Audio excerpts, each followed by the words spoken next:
Hey there, it's Will. So the other day I did a video on the stock market and I was suggesting that it was going to continue to go down, and we can see that that's happening today. It's down quite a bit, 200, 2%, 1.5% for Nasdaq, and the Dow Jones is down about 500 points as of this morning in pre-market. So it's a verification of analysis that I was doing. Nothing predicts of the future. Some of the misconceptions I've seen in comments on other videos, other people's videos mostly, is, you can't predict, and these are just squiggly lines, and no one's really, you're not really predicting the future, but you're looking at probabilities. Just so the lines are really like the moving averages and trend lines are kind of like guidelines, decision points, and if the price crosses that, it can indicate a change. The candles themselves can also indicate certain things. And one way I look at it is, if things were purely based on fundamentals, the stock would stay the same price until some news changed. And so prices move up and down for a whole bunch of reasons. The market itself, like if you're looking at a stock, it'll be affected by the overall market going up or down a lot of times. And there's a motion. You can see when stocks go up and start to gap in between each day. So there's a gap here. That indicates emotion, usually excitement, or fear, like if it goes down. Big candles, you can see, indicate like a fear or a change in direction, a change in sentiment, a big drop like that. So there's emotion involved as well. So anyways, you can see that when I did the video last time, I was showing, it was in the morning, and I had shown that it had dropped below the 50-day moving average. And the other decision point was, even though you broke through the 50-day, was it going to hold the support, you could call it here. So the stock on this day came down and came right back up, so it hit this low here. And then on this day, Thursday, it had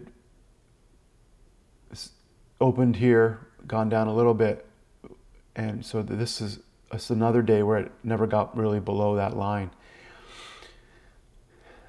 Even this day was when I did the video, it actually broke down below the support as well, but it got pushed right back up. So you could say, you still have kind of that support at that point, but you had broken down through it.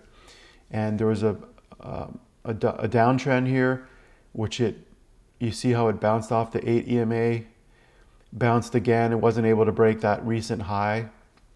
You now have a lower high, so you have a high here and this high. So you had a high, came back up and down. So now you have lower highs. And then once you break down this support, you've officially created a downtrend. So having a lower high is not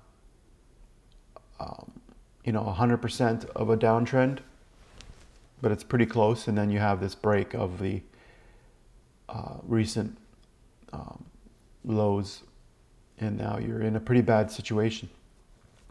The other thing you could look at is, are things just rotating into other sectors because the Nasdaq, like the tech, was too high and overbought, and so if we look at, and other indices never went up quite as much as the Nasdaq. So let's go to the S&P 500. So it's actually a similar situation. You had an attempt to rebound here, bounced off the 8 EMA, bounced off, never really got above that point. And so now we have a lower high, and now we've broken down below the 50 as well as the recent support at that point. And another indicator you can use is a MACD, and that shows a cross down. It's sort of a momentum indicator. So when you have this downward MACD, it's It's not a great sign. It doesn't work 100% of the time, but what you want to see when you're in an uptrend is this kind of crossover and then an uptrend. I use the price percent oscillator. It's similar to the MACD, but that's another, just an indicator that we're not in a great situation. We can look at the Dow, similar situation. And the Russell 2000 is not quite as bad but we have broken the 50. We have a lower high here. So what you could do is draw a little line. If you use the shift key, you get a flat line, and you can sort of put it here just to show yourself that you have I'm going to move it over here. Oops. Just so that you can see you have a lower high from here.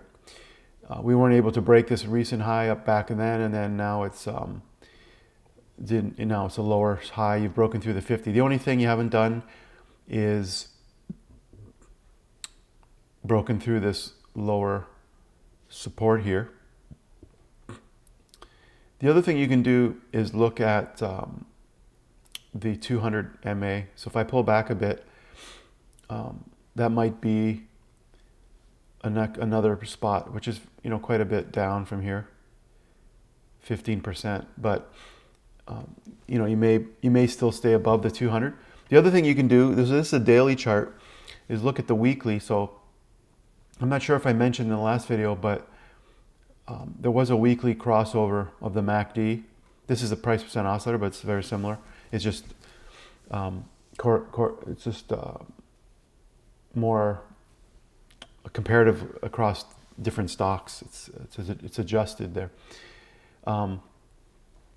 But on Friday, we had a cross of the MACD down on a weekly. So a weekly is a stronger trend. So you can see when it crossed up back in October of last year, and you had a good run, then you had a cross down. That was the crash in February, March. And then you had a rebound. So it's slower to cross over, like you missed this, but you have a strong weekly uptrend. So if you're looking at weekly charts, it can reduce some of the noise on the daily chart, and you could get in just when it crosses the MACD on a weekly basis. And so now we have this cross, and some of the crosses are short-lived, so it's not a guarantee you're going to have a really long downtrend, but it's a stronger indicator on a weekly basis. But if we look at the S&P, we're about to cross this week, but we didn't cross as of Friday of last week, so you'd have to wait for the close at the end of the week. But you can see how it's coming down, and it's coming, it's about to cross.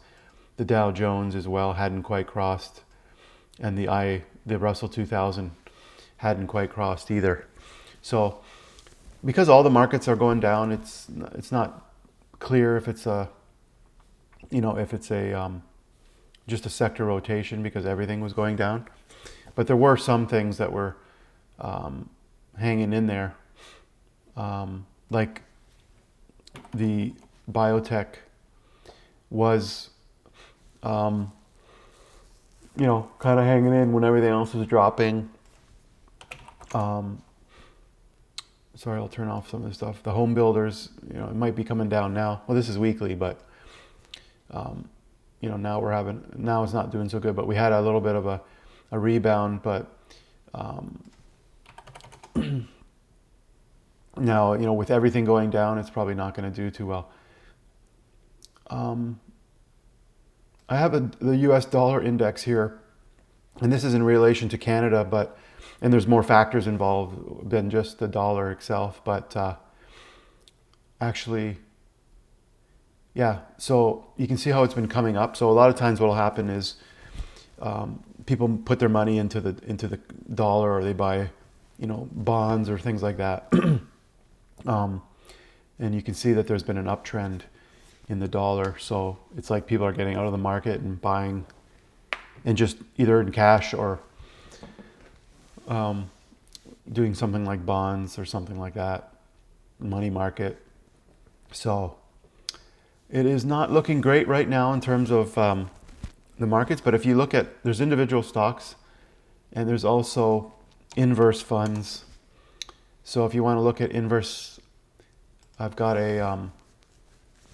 I've got a watch list in TC2000 of a variety of ETFs, and you can also use your scans, your indicators, to filter the sectors. So it's kind of nice to be able to use your criteria. But PSQ is an inverse of the Nasdaq. You can see it's crossed over up the 50 now, and it's doing quite well. So when I saw it going up here, I was thinking, I don't want to buy right now because I want to see a confirm of the uptrend, which we have now. Oops. And there's already a line there. So we have this confirm here of a higher low. But I don't like when it's close to the 50 because it's usually going to bounce off of it, which it does. Now we broke through the 50 moving average and it's starting to curl around. So we could see an uptrend in this NASDAQ, which is the inverse. And then the S&P, same thing. It broke through the 50. Sometimes once you break through, it comes back. It doesn't just keep going. There's like a retest. But we do have a higher low here confirmed as well. So those are two ETFs if you want to get. If you're not into shorting certain stocks, there's options there. All right, guys, we'll talk to you in the next video.